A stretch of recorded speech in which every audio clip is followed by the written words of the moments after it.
Despite the headlines grabbed by President Trump at the United Nations, a range of world leaders took to the podium, providing a bird's-eye view of where countries like Brazil, Turkey, and Mexico stand in regards to multilateralism in today's world. Trinity Chavez has been there all day and has the story from New York. Trinity? The General Assembly is underway. Today, Brazilian President Michel Temer leading off the meetings, saying that isolationist forces are being rekindled and urged nations not to let that intimidate them. The challenges to integrity of the current international order are many. We are living in times clouded by isolationist forces. Old forms of intolerances are being rekindled.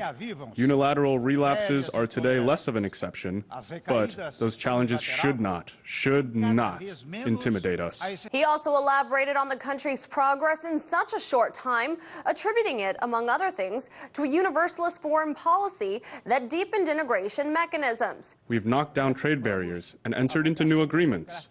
We've also drawn closer ties to the Pacific Alliance, thereby fostering an increasingly united Latin America, as it's enshrined in the Brazilian federal constitution. Shortly after, Turkish President Recep Erdogan took the world stage and told the General Assembly that the country continues to stand with oppressed Palestinians while calling on the international community to help find solutions for regions in dispute. So let us contribute more sincere and constructive efforts for solutions in current dispute regions such as Syria, Iraq, Yemen, Libya, Afghanistan, and Ukraine, as well as potential ones including the Balkans, Caucasus, North Africa, Central Africa, the Gulf, and the Eastern Mediterranean. Please do not forget, if we cannot create a minimum level of peace and prosperity for all over the world, no one can live safely within their own borders.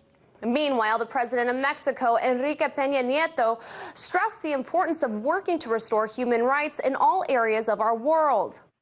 Experience proves that multilateralism is the best way to defend sovereignty and dignity for each state, and at the same time contribute to the security and safety of the community of nations. French President Emmanuel Macron also took the stage, calling for dialogue and multilateralism on Iran in response to President Trump's push for tough U.S.-led sanctions, renouncing of Iran deal and credited the 2015 accord rejected by Trump with curbing the nuclear program of Iran. How do we solve this situation in Iran, and what has already allowed us to make progress?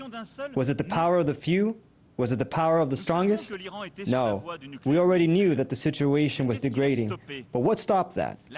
The Vienna Agreement of 2015. Today, as I said a year ago, our task is not to feel tensions, but rather put forward a broader agenda that addresses all the concerns, nuclear, ballistic, regional, caused by Iran. But this through dialogue and multilateralism, being quite frank, as well as exacting, but also without posturing. More high-level sessions will continue on Wednesday, where the leaders for Iraq, Lebanon, Yemen, Afghanistan, and other countries will speak. Reporting in New York, Trinity Chavez, RT.